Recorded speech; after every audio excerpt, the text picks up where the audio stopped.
you spoke about changes in patent regulation and the impact on the M&A activities or merger and acquisition activities of the firms.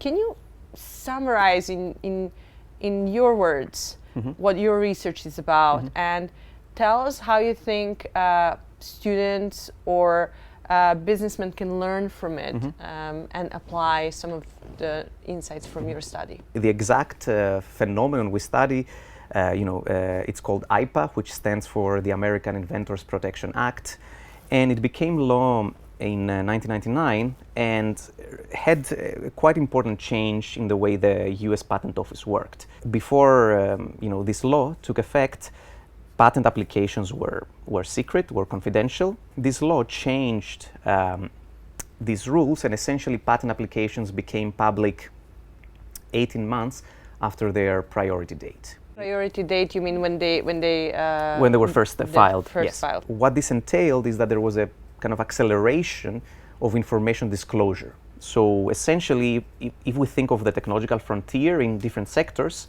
think of biotech, semiconductors, machine tools, all of a sudden we have a more transparent technological frontier. So we know faster what different firms in each sector are working on. How does that impact how these firms and these managers that are potential acquirers behave? What does it produce? I mean, we emphasize two effects primarily. The first one is essentially that this acceleration of information disclosure increases the amount of acquisitions that take place. This accelerated disclosure of information reduces technological uncertainty and information asymmetry between the acquiring firms and the target firms. When I go ahead and do a deal, I'm actually much more confident that I understand better the value of these target firms. What about the second? You mentioned that there is a second effect. This accelerated disclosure of information actually increases the number of deals, but at the same time, it increases competition, so bidding competition between acquiring firms. Yeah, which makes sense. Now, of course, the result of that is that actually acquiring firms are able to capture less value. Okay? And the reason for that is, I think, simple.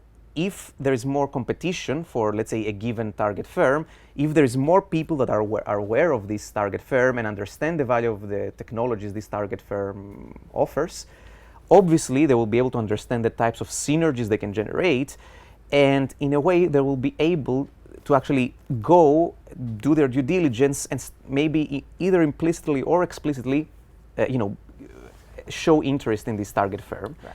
And of course, when there's more interest, that's I think simple economics, when there's more competition for something, obviously the price will go up. Yeah. A lot of scholars argue that this law is not beneficial for small firms. But I think what our research shows that maybe I don't know if it was an inadvertent effect in a sense, but at least on the positive side, if the goal of small firms is to be acquired, they seem to be able to capture more value because essentially of the bidding competition. At least the good ones among them, right? Absolutely, yeah. Not absolutely. The good in cheating and hiding, but the good ones in showing the technological results.